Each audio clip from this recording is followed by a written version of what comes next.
Kryeministrat e Maqedonisë dhe Bullgarisë Zoran Zaev dhe Bojko Borisov firmosën sot marrëveshjen dypalëshe për fëqinjësi të mirë.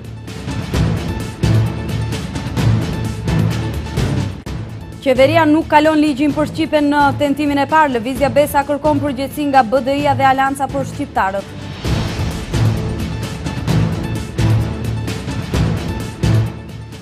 Skandal në Çajir, Çerdhja Fidani reklamon falas shkollat e Yahya Kemalit.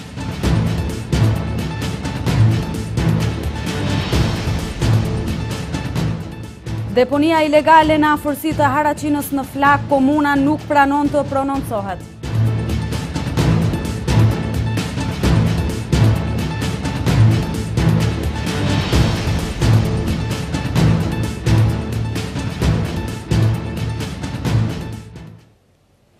Përshëndetje, jeni me lajmet qendrore në televizionin Shenja. Marrëveshja shumë përfolur për fëqinjësi të mirë mes Maqedonisë dhe Bullgarisë u nënshkrua sot nga kryeministrat e të dy vendeve në shkup të dy kryeministrat.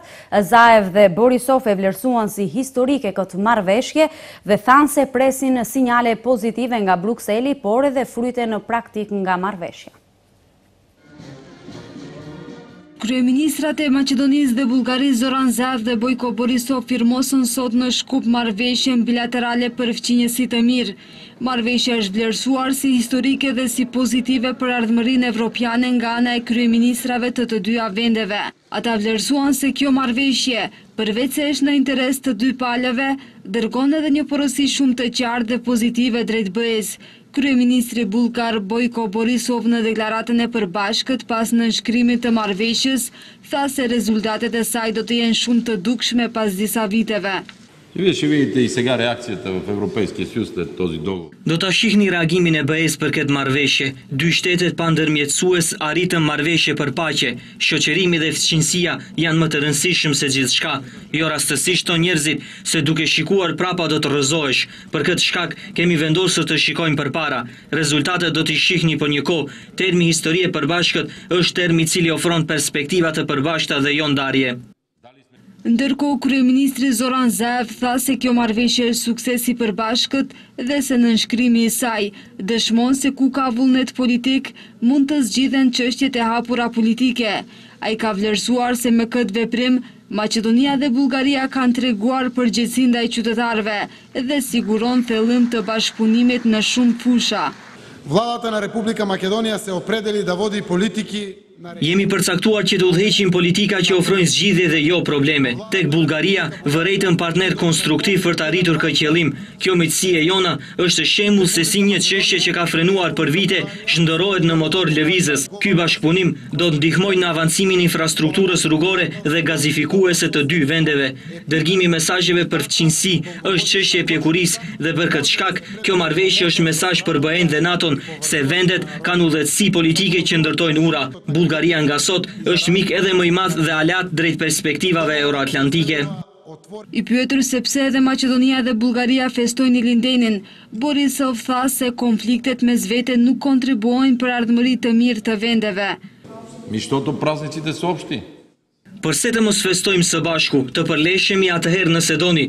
Shumë herët jemi rahur dhe të gjithë jemi të mëdhenj. Bullgaria e madhe, Shqipëria e madhe, Serbia e madhe, Maqedonia e madhe.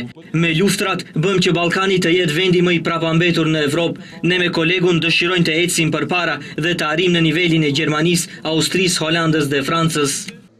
Marrëveshja nënshkruar sot duhet të ratifikohet në kuvendin e të dyja shteteve.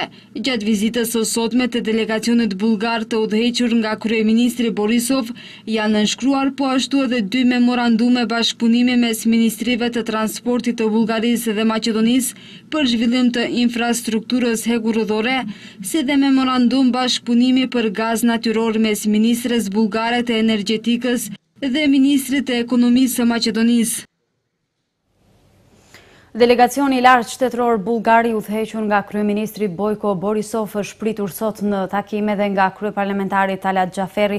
Të dyja palët kanë shprehur bindshmërinë e tyre se vetëm përmes dialogut të hapur dhe të sinqertë mund të përforcohen urat e angazhimeve të përbashkëta për vazhdimsi të mëtutjeshme të raporteve miqësore mes të dyja vendeve. Kryeparlamentari Xhaferi tha se dita e sotme do të shënohet si moment historik i shënimit të një faqe të re në raportet mes dy vendeve, për shkak të hapit të rëndësishëm që kanë bërë të dy vendet me rrumbullaksimin e përpjekjeve shumë vjeçare me nënshkrimin e marrëveshjes për miqësi, fqinjësi të mirë dhe bashkëpunim.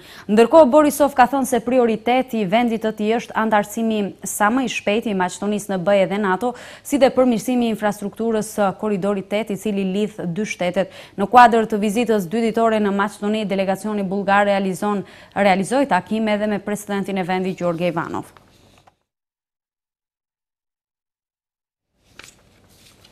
Qeveria nuk ka arritur konsensus për propozim ligjin për gjuhën shqipe dhe e ka kthyer atë në ripërpunim. Siç njofton nga kabineti qeveritar, debati është zhvilluar deri në orët e vona të mbrëmjes, por pa ndonjë epilog konkret.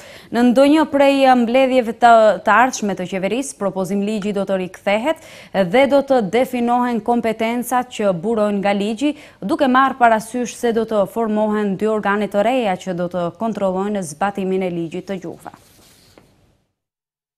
Qeveria mbrëm vonë ka kthyer prapa propozim ligjin për përdorimin e gjuhëve, me të cilin duhet të rregullohej përdorimi zyrtar i gjuhës shqipe. Pas debatit deri në orët e vona të natës, nuk është arritur gjuhë e përbashkët, kështu që ligji është kthyer në ripërpunim. Ministrat e qeverisë janë marrë vesh që edhe më tej të vazhdoj koordinimi dhe korrigjimi i elementeve të kontestueshme. Si shkruan në njoftimin e qeverisë, do të vazhdoj definimi i kompetencave të dy organeve të reja, që do të kontrollojnë zbatimin e ligjit të gjuhëve. Dy organet e reja do të quhen Agjencia për përdorimin e gjuhëve dhe Inspektorati për përdorimin e gjuhëve. Qeveria hapi debatin për miratimin e propozim ligjit për përdorimin e gjuhëve. Pas debatit fillestar, është konstatuar se ka nevojë për koordinim të mëtutjeshëm, me qëllim që të arrihet harmonizim për mënyrën e implementimit të ligjit për përdorimin e gjuhëve, respektivisht për definimin e kompetencave që do të buronin nga ligji në kontekst të dy organeve që duhet të formohen. Qeveria njoftoi se pika e ligjit të gjuhëve do të futet përsëri në renditje në ndonjë prej seancave të ardhshme të qeverisë. Zëvendës kryeministri për çështje europiane, Bujar Osmani, dje ishte në takim tek presidenti Ivanov për t'ia shpjeguar planin 369 dhe për t'i kërkuar mbështetje për ligjin e gjuhëve, por nuk tregoi nëse Ivanov i ka dhënë garanca se do t'i jap mbështetje. Osmani nuk tregoi as për mbajtjen e ligjit, nuk deshi të tregoi nëse në këtë version janë të përfshira edhe gjuha shqipe në banknota dhe në uniformat e policisë, ashtu siç ai dhe partia e tij patën premtuar. Kthimi mbrapshi i propozim ligjit për përdorimin e gjuhëve nga qeveria sipas lëvizjes Besa dëshmon se BDI-ja dhe Aleanca për Shqiptarët janë bërë pjesë e koalicionit qeveritar pas një marrëveshje politike. Sipas tyre ata kanë pasur vetëm dertin e posteve dhe kolltuqeve dhe jo të realizimit të kërkesave të shqiptarëve. Lëvizja Besa ka reaguar rash për moskalimin e ligjit për përdorimin e gjuhëve në qeveri, i cili pritej që të kalojë në seancën e mbrëmshme të qeverisë. Deputeti Zeqiria Ibrahimi deklaroi se sipas lëvizjes Besa, kjo do të thotë se partitë shqiptare në qeveri me Zaevin kanë hyrë pa marrëveshje. A kanë pasur ndonjë marrëveshje partitë shqiptare që janë futur në qeveri, apo marrëveshja e vetme ka qenë për mënyrën e ndarjes së posteve? Nga ajo që mund të kuptojmë i bie që ligji për gjuhën shqipe edhe një kohë të gjatë nuk do të vijë në procedurë kuvendore, kurse kjo akoma më shumë e fuqizon bindjen tonë se partitë shqiptare vazhdojnë të jenë vetëm dekor i qeverive dhe të mos kenë asnjë rol thelbësor aty. Çështja tjetër që po ashtu është e rëndësishme të shtrohet është edhe a mos edhe arsyeja që ata shpesh e përmendin se ligji do të dërgohet në Komisionin e Venedikut është vetëm një alibi që të shtyhet miratimi i ligjit përpara zgjedhjeve lokale. Deputeti Ibrahimi tha se sipas lëvizjes Besa, ligji për gjuhën shqipe nuk ka nevojë që të shkojë në Komisionin e Venedikut. Ai nënvizon se atje mund të dërgohet pasi që të miratohet në kuvend. Andaj, kur sot ne kemi faktin që kjo qeveri e pengon ardhjen e gjuhës shqipe ose të ligjit për gjuhën shqipe në kuvend, atëherë shtrohet çështja se mos ndoshta arsyeja pse nuk është publikuar marrëveshja ndërpartijake për formimin e qeverisë ka qenë një marrëveshje vetëm për të ndarë postet dhe privilegjet dhe nuk ka pasur asnjë rol tjetër. Për fatkeqësi gjendja është e këtillë, kurse lëvizja Besa, ashtu siç e ka thënë disa herë, do të presë deri në momentin e fundit 100 ditë të kësaj qeverie dhe po që sa ata nuk sjellin ligj në kuvend, atëherë ne do të ofrojmë një propozim ton për ligjin për përdorimin e gjuhës shqipe. Qeveria mbrëm ka debatuar deri në orët e vona të natës ligjin e gjuhëve, por nuk arriti gjuhë të përbashkët për implementimin e tërësishëm të ligjit në formën e parapar. Ministrat e qeverisë janë marrë vesh që edhe më tej të vazhdojë koordinimi për implementimin e ligjit. Një skandal me përmasa shqetësuese ka ndodhur sot në komunë të Çajirit në Çerdhet Fidani. Lëvizja Gylen tashmë ju është vërsulur edhe çerdheve duke bërë propagandë që prindërit t'i dërgojnë fëmijët nëpër shkollat e tyre, por tashmë që nga klasa e parë. Kreu i Çajirit Izet Mexhiti nuk u deklarua si kanë mundur të ndodhë një gjë e tillë, ndërkohë që drejtuesja e Çerdhes tha se lidhur me skandalin do të vlaste e njëjtën pas përfundimit të festës shtetërore. Skandal në Çajir. Kolegjet Yahya Kemal, që njihen për afërsinë e tyre me lëvizjen e Fethullah Gülenit, tashmë u rekomandojnë edhe fëmijëve në përçerdhe edhe atë në për ato që janë publike. Fajin për këtë veprim nuk e merr askush, as kreu i Çajirit, as drejtuesit e Çerdhes Fidani, në xhamin e së cilës ishte postuar sot herët kjo afishe, e cila fton fëmijët dhe prindërit e tyre të zgjedhin pikërisht këtë shkollë. Apeli ndodh në kohën kur Ankaraja zyrtare tashmë organizatën FETÖ e ka shpallur terroriste, ndërkohë që nuk kanë munguar as apelet publike të zyrtarëve turq për mbylljen e këtyre kolegjeve për shkak të indoktrinimit të fëmijëve.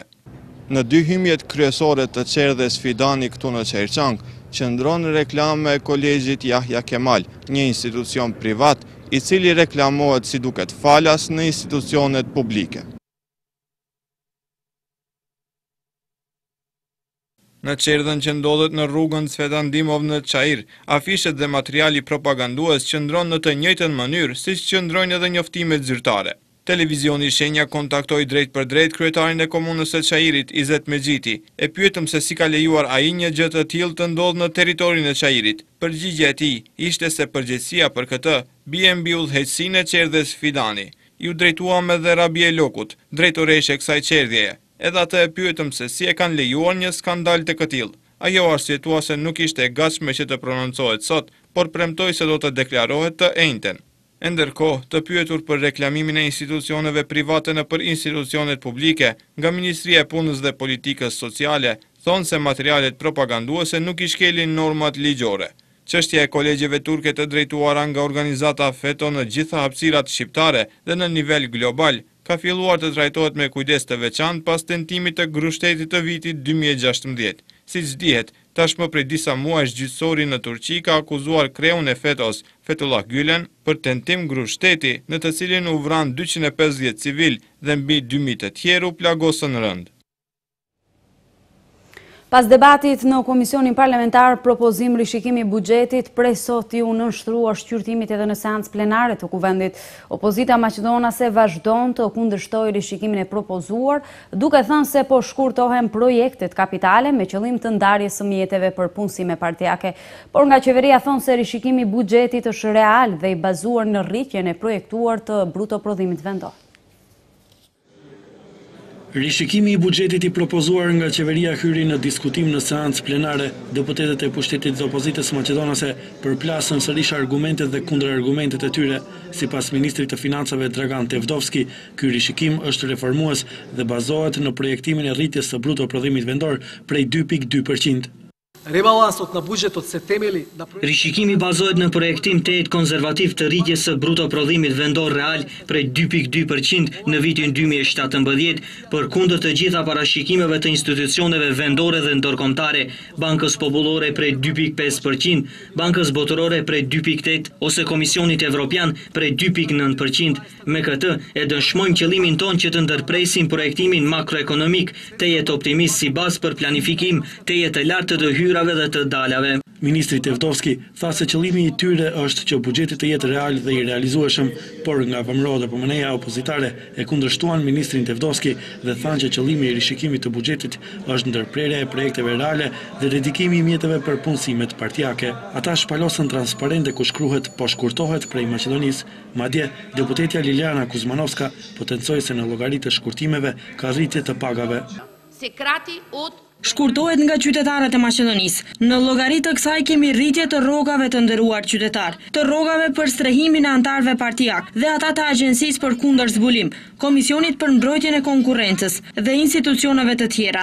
Nga opozita maqedonase, po ashtu kritikuan deputetët e shumicës parlamentare që nuk pranohen asnjë nga 800 amendamentet e propozuara. Debati për rishikimin e buxhetit u ndërpre dhe do të vazhdojë të njëjtën. Ndërrojmë temë, pacientët nga fshati Simnici i Gosivarit nuk janë infektuar nga ethet hemoragjike dhe do të lëshohen për mjekim shtëpiak. Kështu tha sot Ministri i Shëndetësisë Arben Taravari, duke theksuar se nuk ka vend për panik. Ai tha se rezultatet e hulumtimit kanë përfunduar dhe 7 nga gjithsej 8 pacient do të lëshohen në mjekim shtëpiak. Mbrëm është sjell edhe një pacient i cili do të nënshtrohet analizave, por nga Ministria e Shëndetësisë thonë se ata nuk kanë simptoma të etheve hemoragjike hantan. Nga Ministria e Arsimit gjithashtu thonë e Shëndetësisë gjithashtu thonë se është kryer dezinfektimi i terrenit dhe se është ndërprer burimi i infektimit.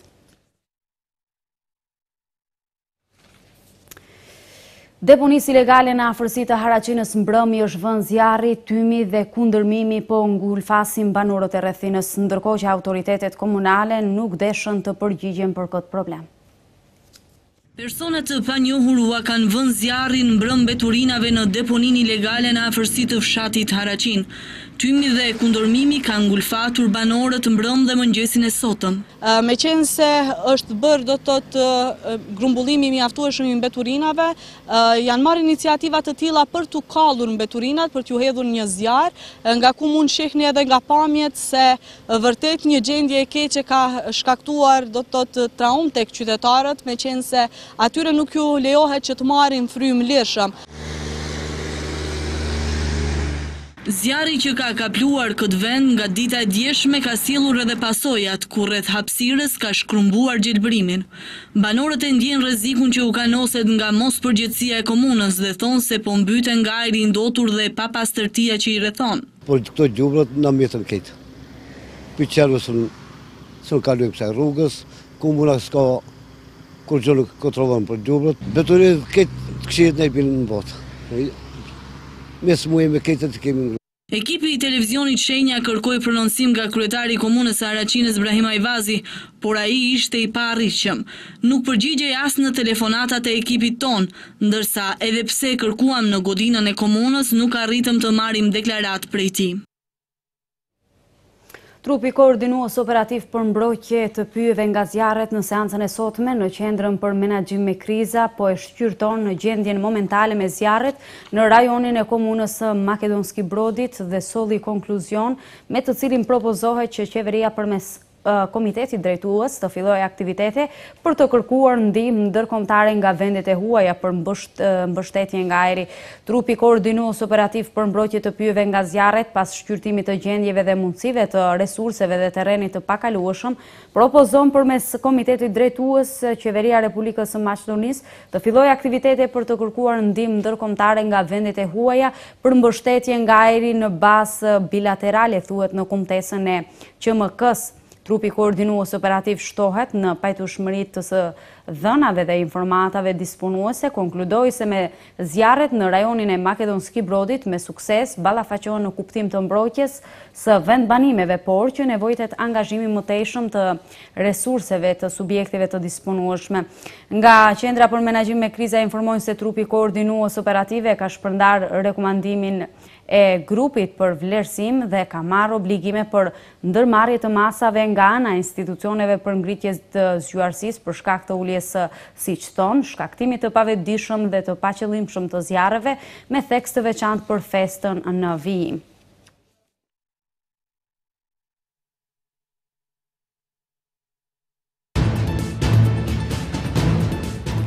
Albin Kurti rrëfen për takimet me diplomatët, ai thotë se ndërkombëtarët nuk e kundërshtojnë vetëvendosjen.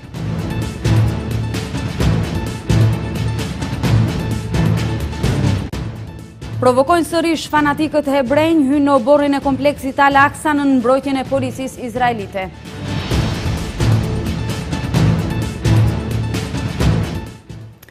I nominuari për kryeministër nga lëvizja vetëvendosja Albin Kurti ka treguar se çfarë po diskutohet në takimin e fundit me ambasadoren gjermane në Kosovë, Angelika Viec dhe ambasadorët e tjerë. Në njërën anë diskutohen sfidat e seancës konstituive që do të mbahet më 3 gusht, ndërkohë në anën tjetër diskutohen qëndrimet dhe idetë e vetëvendosjes, atëherë kur ne do të jemi në qeverie që konstatojmë me ato 40 prioritetet e Republikës që janë të fokusuara në zhvillimin ekonomik të orientuar në punësim, në shëndetësinë e cila është shumë cilësore me qeverinë tonë të ardhshme të tjera. Diskutohet edhe për integrimet europiane, me që rast ne, si përfaqësues të vetëvendosjes, theksojmë rëndësinë e partneritetit edhe bilateral dhe multilateral me shtetet e perëndimit, veçanërisht me SBA dhe Gjermaninë. Sipas Kurtit, tashmë nuk ka kundërshtime nga faktori ndërkombëtar për qeverisjen e vetëvendosjes, njofton Klan Kosova. Në vitin 2014 ka pasur edhe kritere shtesë për qeverisjen e vetëvendosjes, përveç votave, tashmë mund të thuhet se nuk ekzistojnë kritere të tilla. Trajtohemi të barabartë, kushdo që formon shumicën parlamentare prej 61 deputetëve do të krijojë qeverinë e cila do të pranohet e mbështetet nga partnerët ndërkombëtar.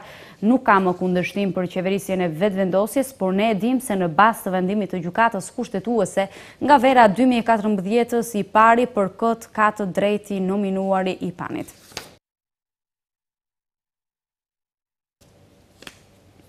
Dhjetëra zjarfikës u mobilizuan për të vënë nën kontroll flakët që kërcënuan banesat në një lagje periferike në juglindje të Athinës në orët e vona të së martës.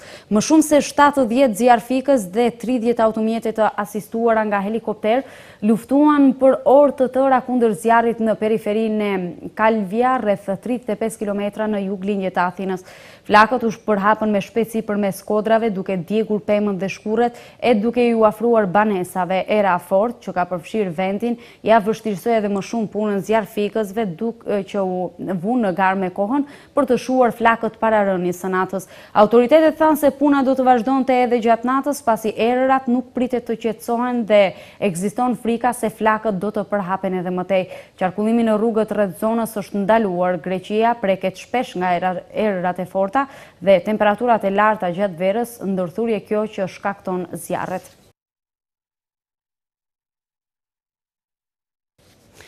Rusia dhe Kina i kanë treguar qëndrimet e tyre pas deklaratave të presidentit të Shteteve të Bashkuara Donald Trump se këto dy vende nuk po bëjnë asgjë për të ndaluar ambicjet e Koreas Veriore rreth armëve bërthamore. Korea Veriore gjatë javës së kaluar e ka testuar me sukses një raketë balistike interkontinentale, e cila është thënë të ketë kapacitet për të arritur në tërë territorin e SBA-s.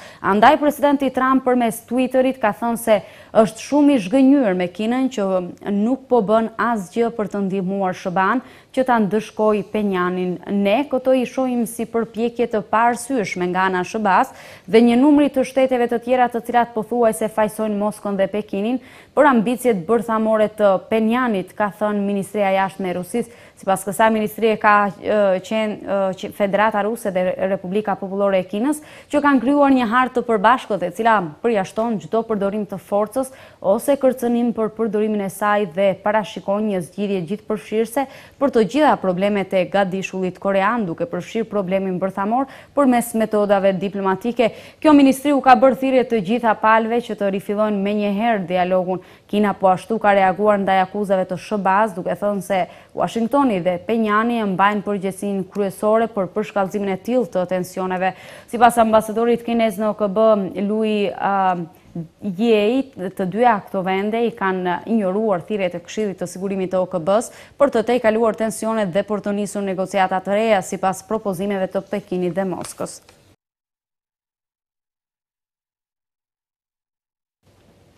Kolonët hebrejnë fanatik në mbrojtjen e policisë izraelite kanë hyrë në oborrin e kompleksit Al-Aqsa, raporton agjencia Anadolu.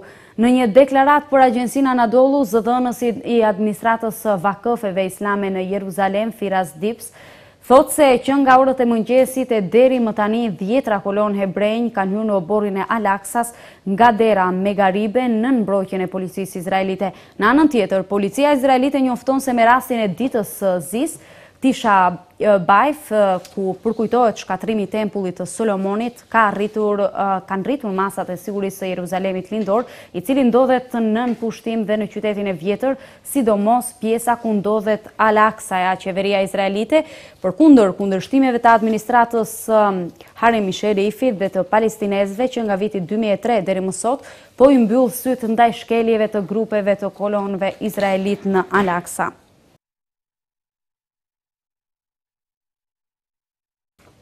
Në disa rajone të Meksikës janë gjetur 10 trupa të pajetë në mesin e të cilëve dhe shefi i policisë, raporton agjencia Anadolu.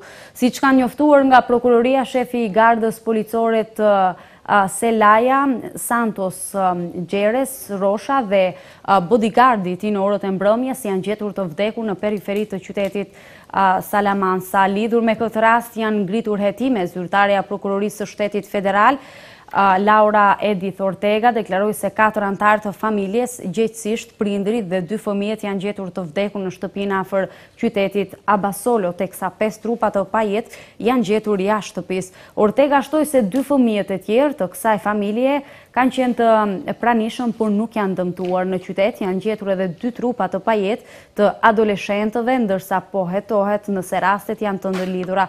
Zyrtarët deklaruan se në qytetin Irapuato në shtetin e njëjtë federal është gjetur edhe një trup i pajet.